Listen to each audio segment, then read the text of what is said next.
দর্শক, ঢাকাই চলচ্চিত্রের দাপুটে অভিনেতা মনোয়ার হোসেন দীপজলের বিরুদ্ধে তার এক নারী ভক্ত আদালতে মামলা দায়ের করেছেন। গত 8ই জুলাই তিনি সিএমএম কোর্ট আদালতে এই মামলা দায়ের করেন। আদালত মামলাটি আমলে নিয়ে সিআইডিকে তদন্তের নির্দেশ দিয়েছেন। মামলা থেকে যেটি জানা যায়, গত 2রা জুন ওই মহিলা ভক্ত তিনি গাবতলী গরুরহাটে যান। গরুরহাটে নাকি দীপজল ওখানে অবস্থান করছিলেন এবং দেখভাল করছিলেন গরুরহাটকে। তিনি ওই মহিলা ভক্ত তার কাছে গিয়ে তার ভক্ত পরিচয় দেন এবং তার সাথে কথা বলতে চান, কিন্তু মনোয়ার হোসেন দীপজল নাকি কথা বলতে চাননি। এক পর্যায়ে তার সাথে তর্ক বিতর্ক হয় এবং ওই নারী ভক্তকে দীপজল নাকি পিটিয়েছেন এবং দীপজলের সহযোগী ফয়সাল তাকে বেঁধে রেখে উপর্যুপরি মারধর করেছেন এবং মারধর করার পর তাকে নাকি তার গায়ে অ্যাসিড ঢেলে দিয়েছেন। আরজিতে তিনি এই ধরনের তথ্য তিনি দিয়েছেন এবং এই ধরনের কথা তিনি বলেছেন। আসলে এটার কতটা সত্যতা রয়েছে এটা দেখবার বিষয়, কারণ ঘটনাটি ঘটেছে 2রা জুন আর মামলা করেছেন 8ই জুলাই। ভেতরে কী হয়েছে আমরা জানি না। তবে এই থেকে জানা যায় যে নারী ভক্ত কথা বলতে চাইলে দীপজল হয়তো কথা নাই বলতে পারেন, তার কাজের ব্যস্ততা থাকতে পারে, তিনি তাকে বিদায় করিয়ে দিবেন, কিন্তু নারী ভক্ত তাকে আটকিয়ে কথা বলতে চাইছেন, তার সাথে কথা বলতে চেষ্টা করছেন, তারপরে তার সাথে মেশার চেষ্টা করেছেন। এই কথাগুলো আসলে কি মিন করে, কি বোঝায়? কারণ নারী ভক্ত দীপজল এখন অভিনয় প্রায় ছেড়েই দিয়েছেন।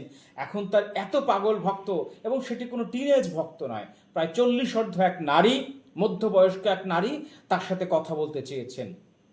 আর দীপজল তাকে মারধর করেছেন, এসিড নিক্ষেপ করেছেন এবং ওই গরুর হাটে তিনি অ্যাসিড কোথায় পেলেন? গরুর হাটে কি অ্যাসিড পাওয়া সম্ভব? গরুর হাটে কি অ্যাসিড রাখা হয়? মানে ব্যাপারটা কিন্তু কোনোভাবে মিলছে না। এবং সে আদালতে মামলা করেছেন, সে কিন্তু কোনো থানায় যায়নি, কারণ গাবতলী গরুরহাট থানাটা এটি দারুস সালাম থানার আন্ডারে।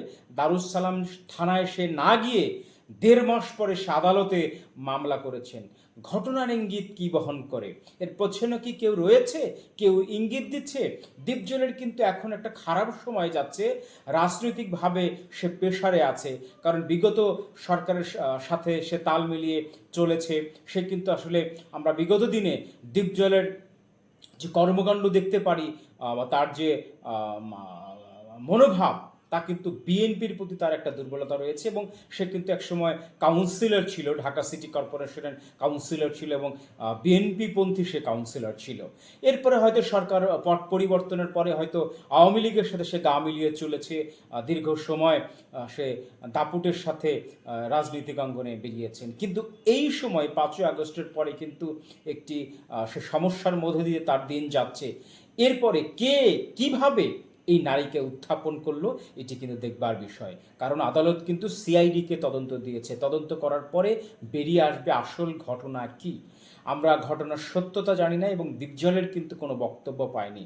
আর নারী 1.5 মাস পরে সে আদালতে এরকম একটি মামলা দায়ের করেছেন, কিন্তু যে নারী তিনি মামলা দায়ের করেছেন তার কথাগুলো কিন্তু অস্পষ্ট, কোনো ক্লিয়ার নয়।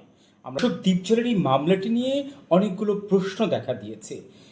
যে নারী মামলা করেছেন তিনি একজন গার্মেন্টস কর্মী এবং তিনি এভিডেন্স কিছু জোগাড় করেছেন, তাকে মারধরের ছবি এবং তাকে যে নির্যাতন করেছেন সেই ছবি আদালতে দাখিল করেছেন। প্রশ্ন হলো, তিনি একা গিয়েছেন গরুরহাটে এবং তাকে যে নির্যাতন করার সময় ছবি তুলল কে? ছবি তিনি কোথায় পেলেন? ধরে নেওয়া যাক ছবি তৃতীয় পক্ষ কেউ তুলেছে, কেউ ভক্ত তুলেছে অথবা হাটের কেউ তুলেছে।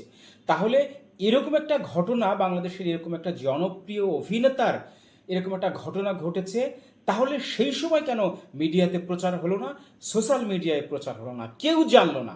দীপজলের মতো একটা অভিনেতা গরুরহাটে গিয়েছেন, নারী ভক্তকে পিটিয়েছেন এবং নারী ভক্তকে অ্যাসিড নিক্ষেপ করেছেন।